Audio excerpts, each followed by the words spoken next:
صلى الله عليه وسلم صلى الله عليه وسلم صلى الله عليه وسلم. Bismillahirrahmanirrahim. Assalamualaikum warahmatullahi wabarakatuh. Alhamdulillahirabbil alamin wa bihi nasta'inu ala umurid dunya waddin. Wassalatu wassalamu ala Muhammadin wa ala alihi wa ashabihi ajma'in. Rabbi israh li sadri wa yassir li amri wahlul 'uqdatan min lisani yafqahu qawli. Rabbana la ilma lana illa ma 'allamtana innaka antal alimul hakim. Allahumma 'allimna ma yanfa'una wanfa'na bima 'allamtana. Rabbana zidna ilma warzuqna fahma wal amala amin ya rabbal alamin. Tulis.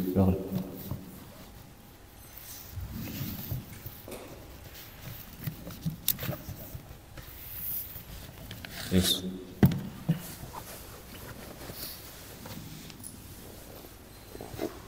Alhamdulillah kita bisa kembali lagi untuk melanjutkan bahasan tentang kitab Arba'una fi Ahkam. Kita sudah sampai di hadis yang ke-38. Insyaallah kita khatamkan di hari Selasa, insyaallah. Langsung saja kita mulai di hadis ke-38.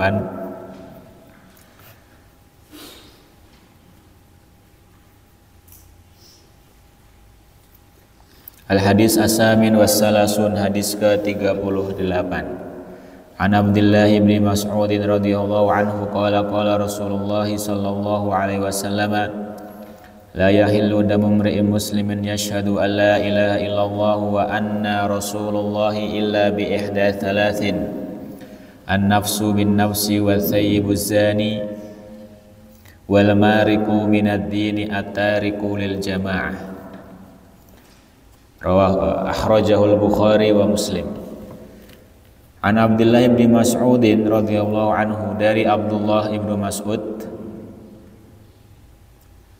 beliau berkata, qala Rasulullah sallallahu alaihi wasallam, Nabi Muhammad sallallahu alaihi wasallam bersabda, la yahillu damu imri'in muslim, tidaklah halal darah seorang muslim, yashhadu an la ilaha illallah, yang mana dia bersaksi tiada Tuhan selain Allah, wa anna Rasulullah, dan Rasulullah wa anni Rasulullah, dan dia juga bersaksi bahwasanya saya adalah utusan Allah, illa bi ihda thalath, kecuali dia telah melakukan salah satu dari 3 perbuatan ini. Maka asli darah seorang muslim adalah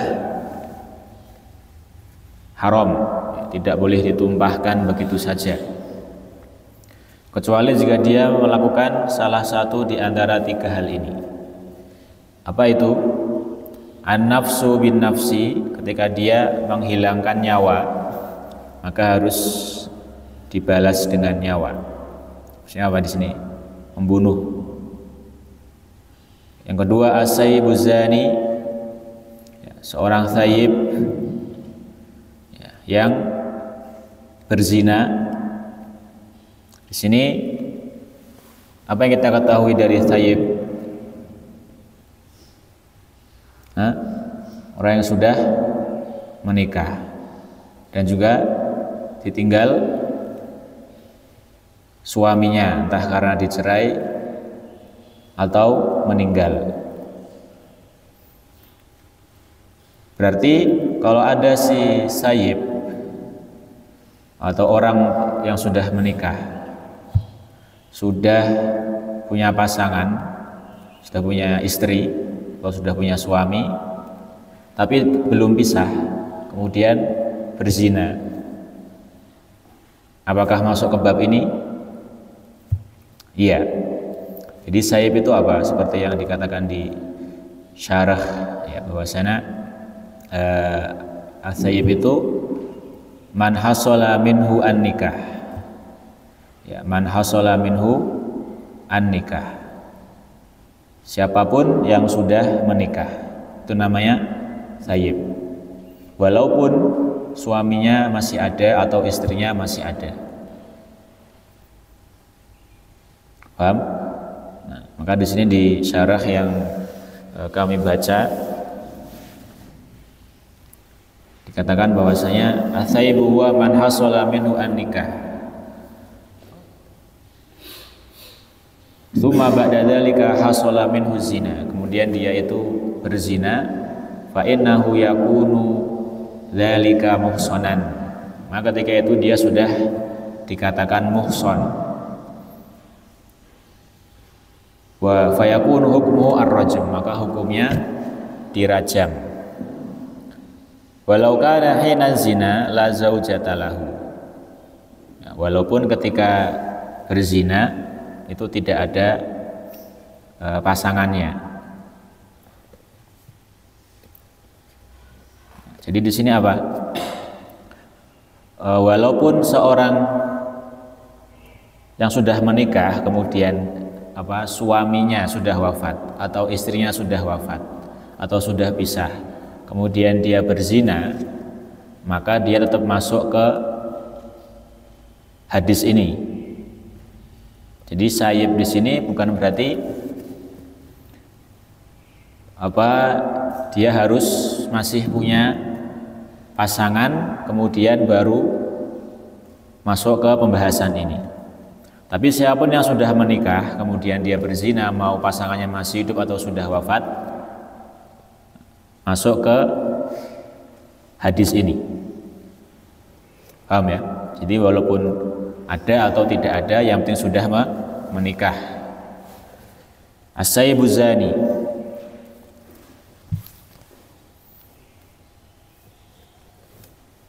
Wal mariku minad dini at-tariku lil jamaah. Dan orang yang meninggalkan agamanya dan meninggalkan jamaah muslimin. Nah, ini berarti apa? Pembahasan apa di sini? Kita masuk ke bab tentang jinayat dan al-hudud. Al-jinayat wal hudud, tindakan kriminal dan hukuman-hukumannya. Ya, nah maka di sini hukum asli seorang muslim itu tidak boleh ditumpahkan darahnya kecuali jika dia melakukan satu di antara tiga ini. Yang pertama membunuh. Maka al-qatlu atau pembunuhan dalam ajaran Islam itu adalah dosa besar. Bahkan di Quran dijelaskan, barang siapa yang membunuh satu orang seperti membunuh semua orang.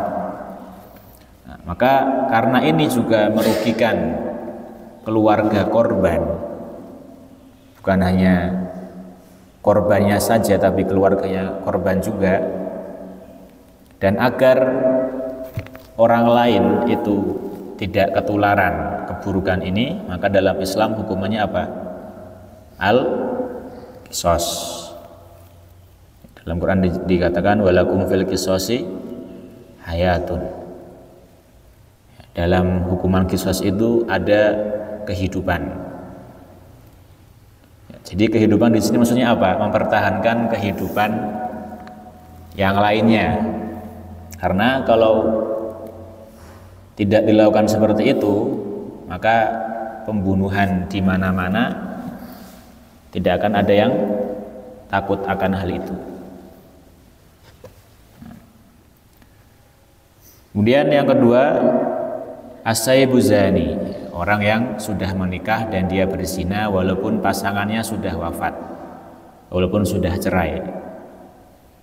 Walaupun sudah cerai, tidak disyaratkan masih dalam atau masih memiliki pasangan. Selama dia sudah pernah menikah, ya, maka ketika dia berzina, karena dia sudah muhson,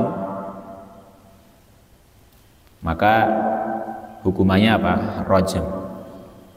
Nanti akan dibahas di hadis setelahnya tentang rajam. Jadi di sini masuk ke haduz zina, ya, haduz zina. Dan tadi tentang masalah pembunuhan atau jinayat tadi. Jadi semua tindakan kriminal yang berupa pembunuhan itu pasti tidak keluar dari 3 hal ini. Seperti yang kita pelajari di matan Abu Suja atau Wayah wa Takrib, dikatakan bahwasanya al-qatlu salah satu anwa. Pembunuhan itu atau tindakan kriminal yang berupa pembunuhan itu ada 3. Yang pertama apa? Abdun mahdun.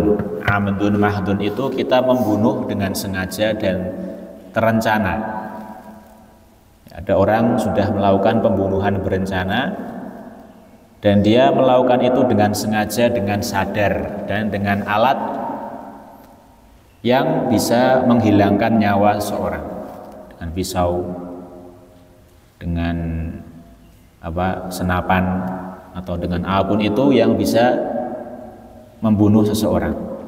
Nah, maka ketika orang sudah mengatakan melakukan ini, yaitu amdun mahdun tadi, dia membunuh secara terencana dan sengaja, ada niatan untuk itu, maka ini hukumannya kisos tadi, ya, al-kisos. Tapi ketika contohnya keluarga korban memaafkan, maka hukumannya berpindah menjadi dia membayar denda berupa 100 onta. 100 onta. Padahal kita tahu 1 onta itu bisa sampai yang paling murah itu ratusan juta. Itu harus mengeluarkan 100.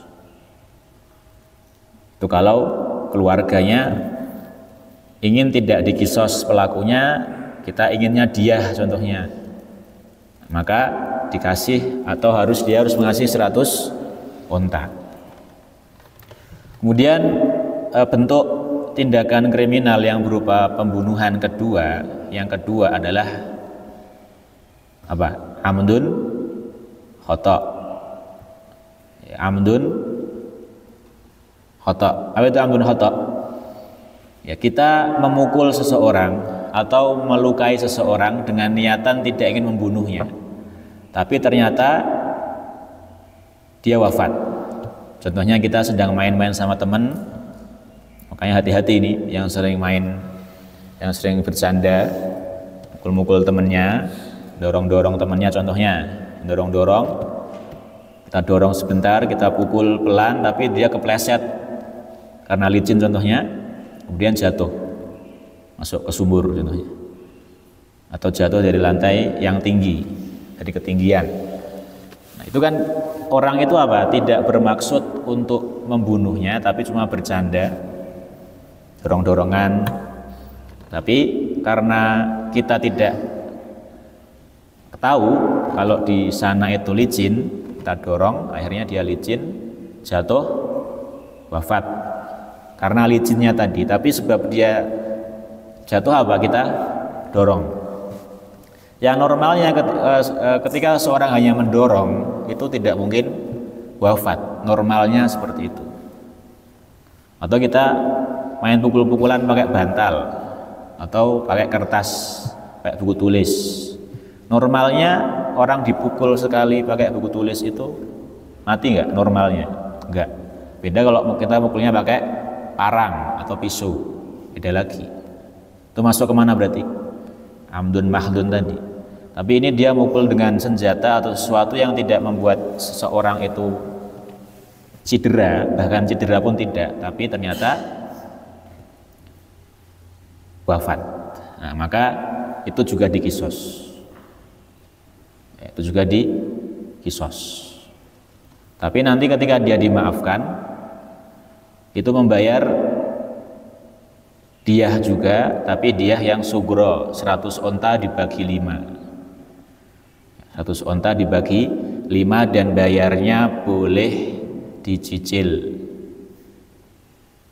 kalau pengen pindah ke 100 unta. Tapi yang pertama tadi itu tidak boleh dicicil, harus 100 unta langsung. Kemudian yang ketiga, gambaran dari tindakan pembunuhan ketiga adalah khotoun mahdun. Jadi dia sama sekali gak ada niatan untuk melukai seseorang. Karena dia sedang berburu di hutan, sudah pakai sniper contohnya, sudah nginceng hewan, ingin dia buru. Tapi ternyata di belakangnya ada temannya. Kemudian temannya itu apa? Ngagetin dia yang sedang ingin nembak. Dikageti, akhirnya apa? Bidikannya meleset mengenai warga sekitarnya. Atau sering kita bilang peluru nyasar, ya.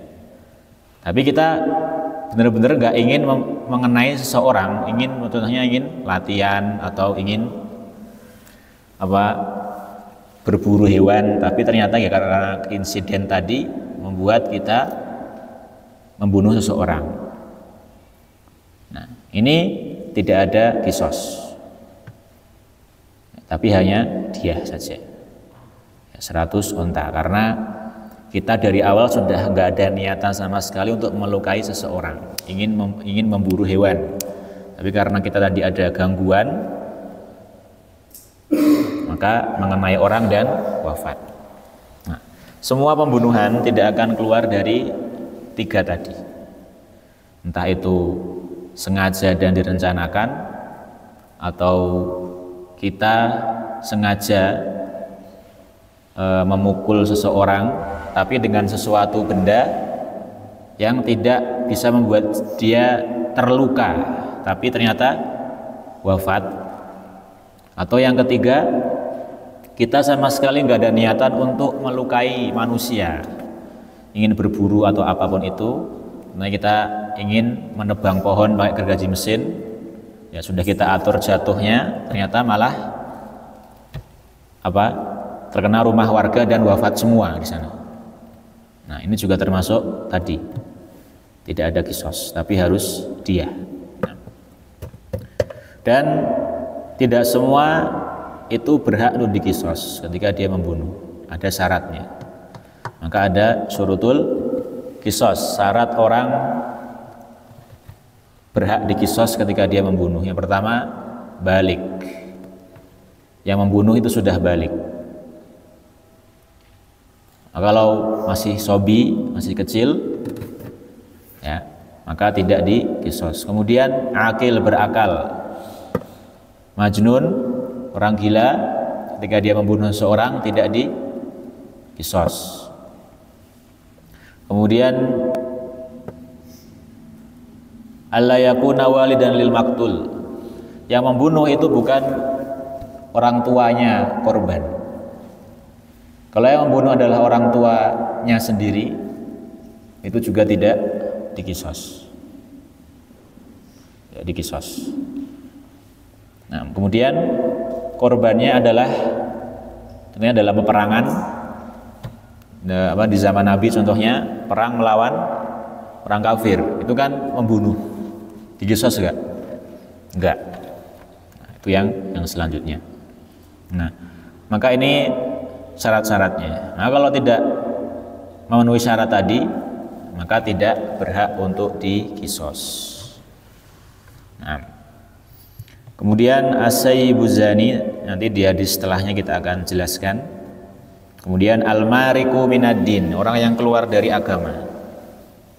Orang yang keluar dari agama Islam, at-tariku lil jamaah, dan dia meninggalkan muslimin yang lainnya karena dia sudah keluar dari Islam.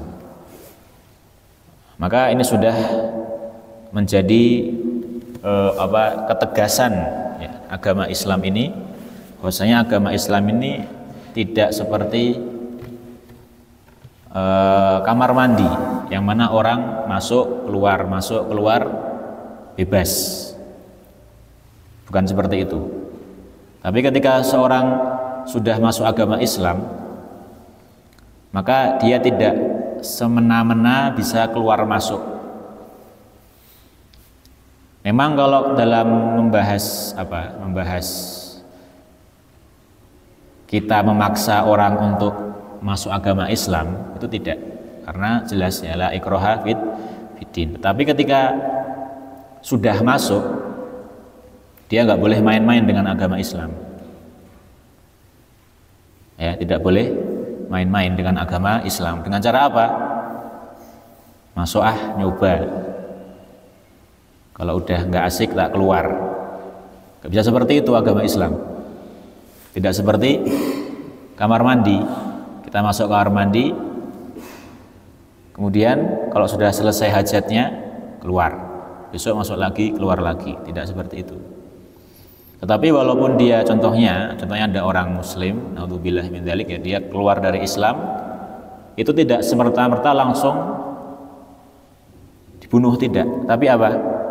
Kita suruh dia tobat dulu. Kita ajak masuk Islam lagi. Kita tanya penyebabnya apa? Kenapa kamu keluar dari Islam? Kalau dia tobat masuk Islam lagi, ya sudah, nggak apa-apa, nggak masalah. Tapi sekali lagi tadi, kenapa kok dalam Islam seperti ini? Ya karena untuk menunjukkan ketegasan agama Islam.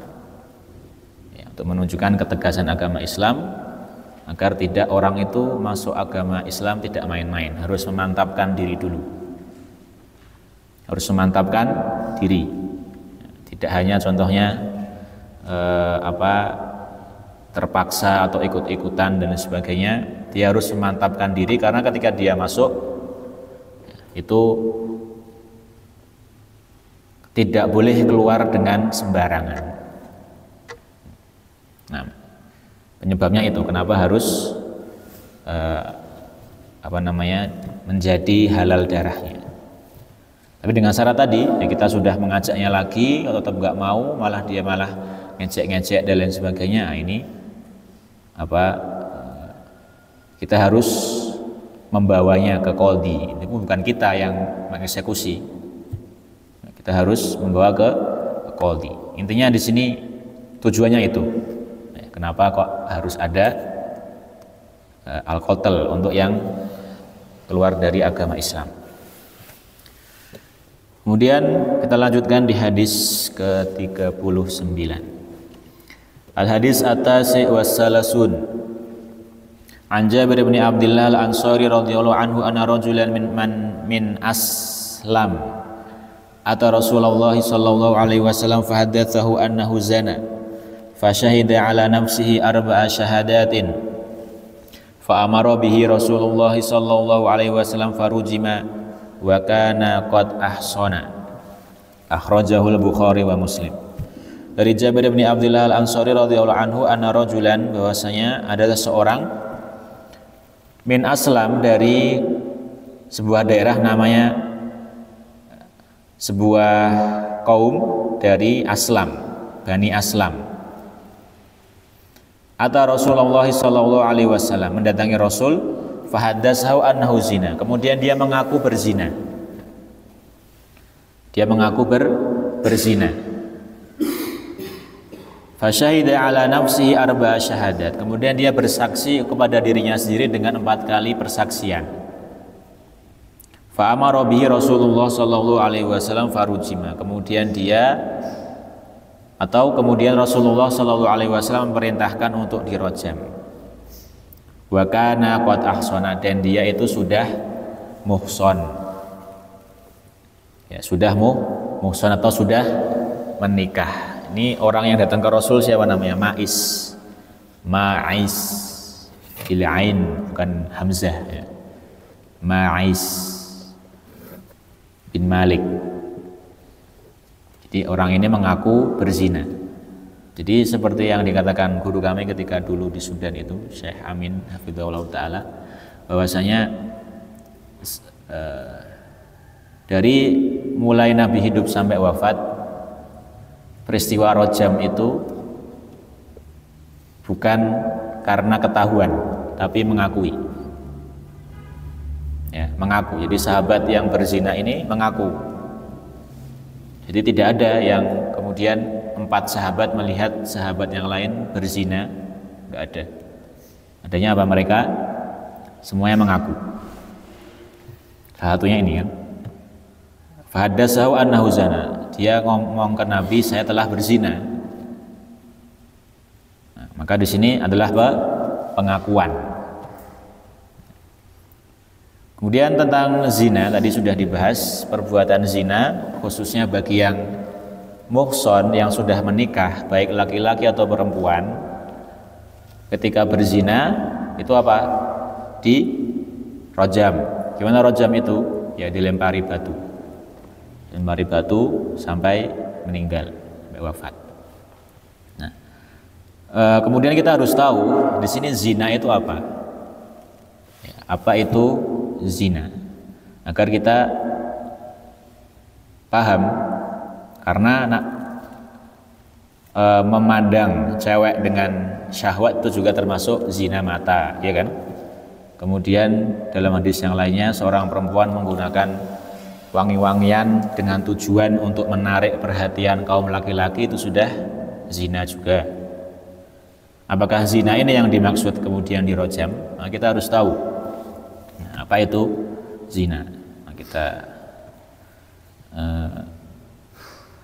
baca definisinya ya, dari Hasyiah Baijuri Syarah Fathul Qorib fikih mazhab Syafi'i. Apa itu zina? Ilajul mukallafi al-wadihi hasyafatahu al-asliyah al-muttasilah fi farjil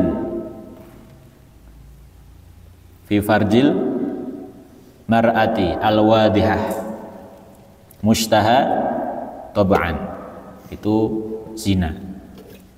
Apa itu zina? Zina adalah apa ya bahasanya?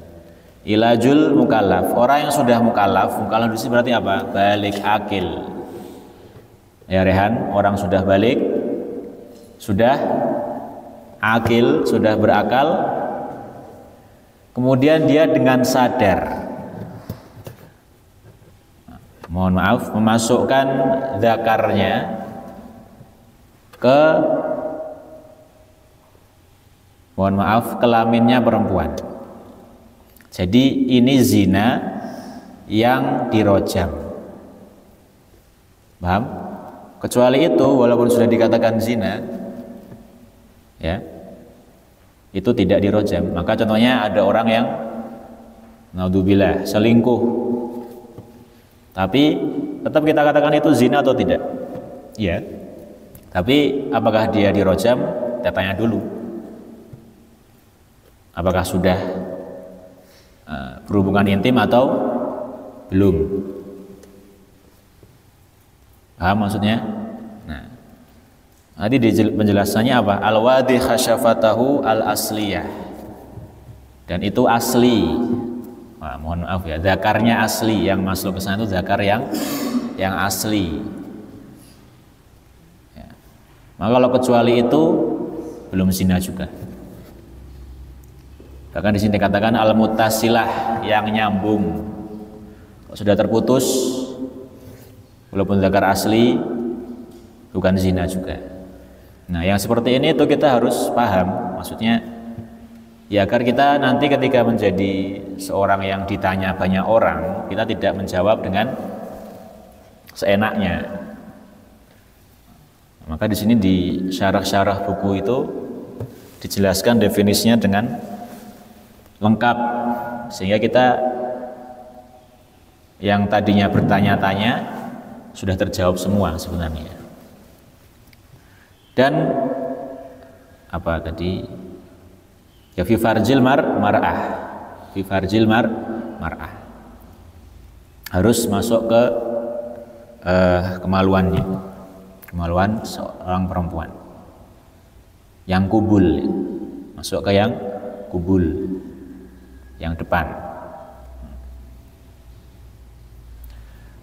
Nah, kemudian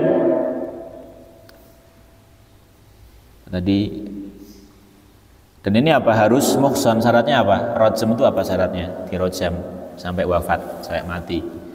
ketika dia sudah menikah atau sudah ihsan atau muhsan. Nah, orang dikatakan ihsan itu dia setelah berbuat apa? Kita juga harus tahu. Maka di syarah Abu Syuja' Fathul Qorib dikatakan annahul balik al-aqil, orang balik, orang berakal lagi. Maka orang tidak berakal itu gak bisa kita apa-apain sebenarnya. Tidak bisa dikisos walaupun dia membunuh, tidak bisa dirojam karena tidak berakal. Ya, tidak berakal. Al-balik, al-aqil, al-hurru, dia bebas, bukan budak. Bukan seorang budak. Maka ketika kita punya budak contohnya, dan kita berhubungan dengan budak, itu tidak membuat budak menjadi muhsan. Paham? Beda kalau itu bukan seorang budak, maka dia otomatis menjadi muhsan. Kita juga muhsan. Al-balik al-aqil al-hur alladhi ghayyaba hasyafatahu, yang sudah maksudnya memasukkan zakarnya, au qadraha min maqtu'iha biqubulin, mohon maaf, kelamin perempuan yang depan. Jadi bukan lewat dubur. Paham? Bukan lewat dubur. Fi nikahin sahih, itu pun setelah menikah. Setelah menikah. Maka ini dikatakan apa? Orang yang sudah memasukkan zakarnya ke perempuan, maka dia ihsan, sudah muhsan. Kalau dia berzina dengan perempuan lain, maka dirojam. Maka kalau dia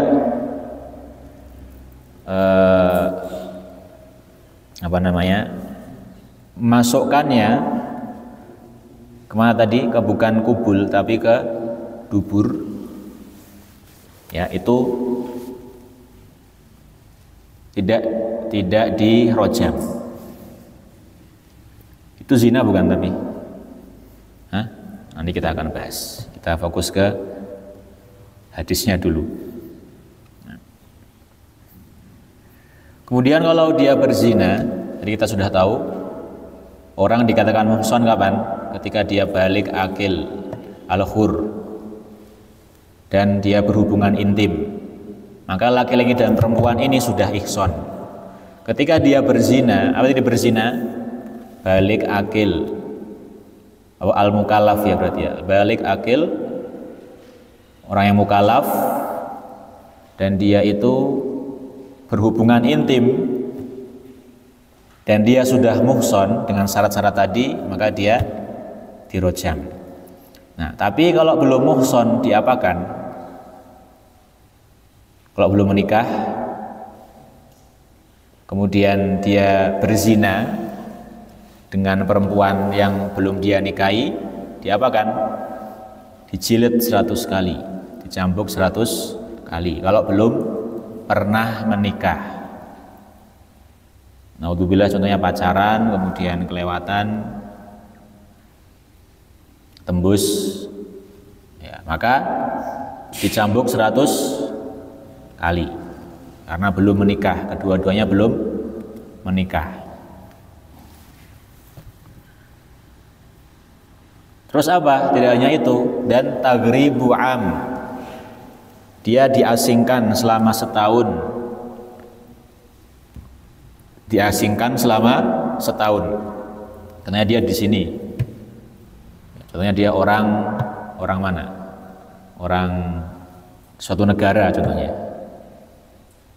Di daerah A. Dan dia berzina dan belum menikah. Maka dia apakan?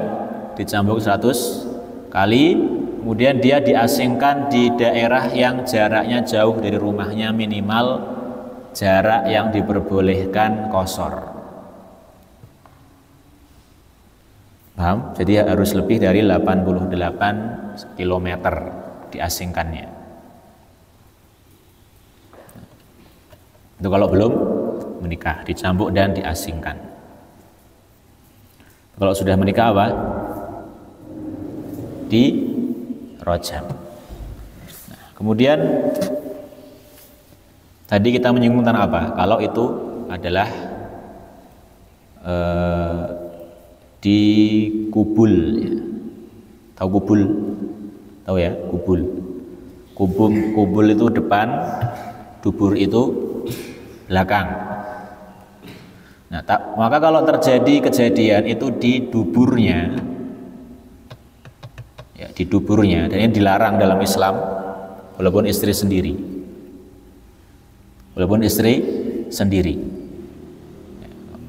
lewat dubur itu dilarang dalam Islam. Maka itu juga masuk kategori liwat, walaupun istri sendiri.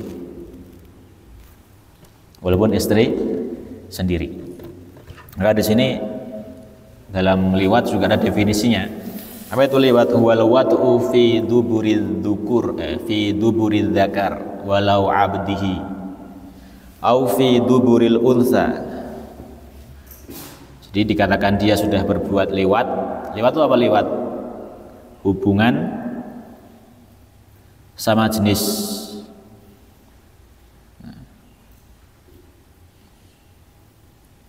Dikatakan sudah melakukan hubungan liwat atau perbuatannya kaum Nabi siapa? Nabi Lut, itu ketika dia berhubungan intim tetapi lewat mana? Dubur. Nyasi laki-laki. Entah itu dengan laki-laki yang lain, ya naudzubillahi min dzalik, walaupun budaknya, au fi dubril unsa, atau di duburnya perempuan. Paham? Nah, tapi kalau itu perempuan itu adalah istrinya sendiri, itu tidak dirojam. Tidak dirojam, tapi ada hukumannya? Nggak ada. Hukumannya ada. Namanya takzir. Takzir itu apa takzir? Hukuman yang tidak melebihi had yang paling rendah. Jadi had paling rendah itu dicambuk 40 kali bagi yang mabuk. Nah, maka hukumannya harus tidak boleh menyamai itu. Kalau ada seseorang yang melakukan hubungan, ya, intim dengan istrinya melewati dubur. Paham? Nah, karena itu dilarang dalam Islam.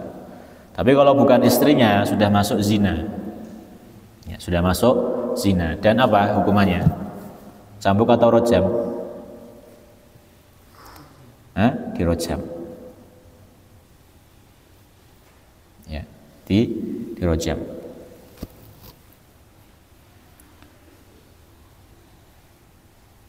Walaupun itu sama laki-laki, tetap dirojam. Paham? Nah, ini pembahasan tentang hudud.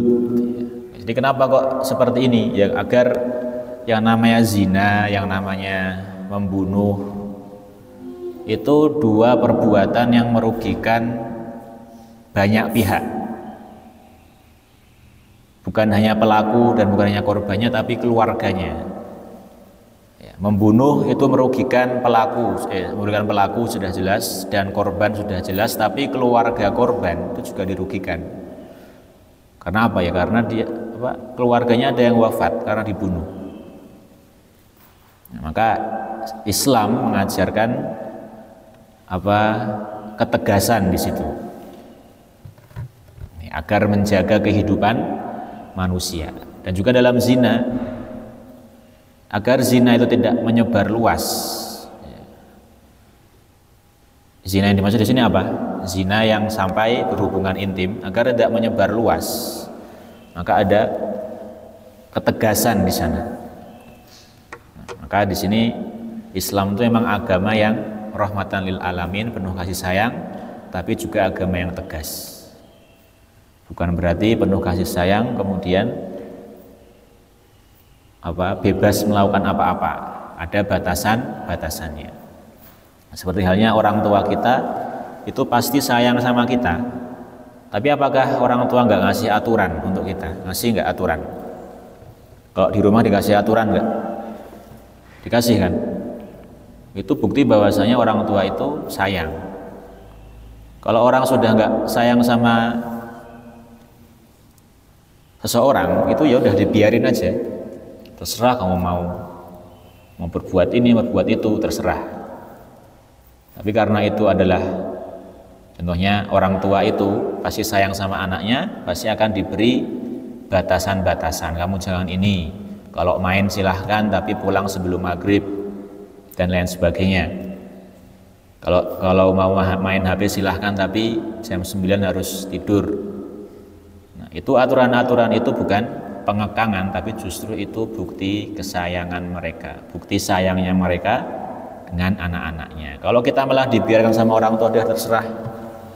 Setelah liburan contohnya, udah kamu mau mandi gak mandi terserah, mau makan gak makan terserah, mau sholat gak sholat terserah, mau main gak pulang lagi terserah, monggo silahkan. Itu ketahuilah orang tua sudah gak sayang. Maka agama Islam, agama Allah SWT ini menunjukkan bahwasanya Allah itu sayang dengan hambanya. Zina, membunuh itu pasti secara nalar, secara akal yang sehat, itu semua agama bahkan orang yang tidak beragama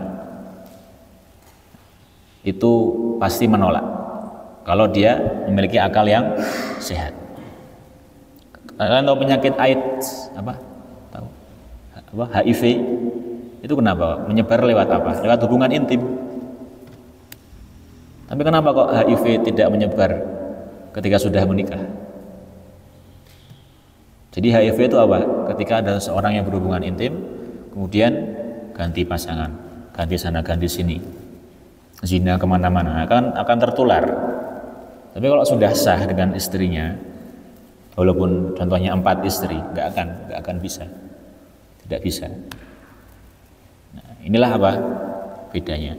Maka dalam kedokteran pun yang namanya perzinaan itu juga merugikan. Nah, kalau sudah kena HIV itu naudzubillah min dzalik, itu berat konsekuensinya.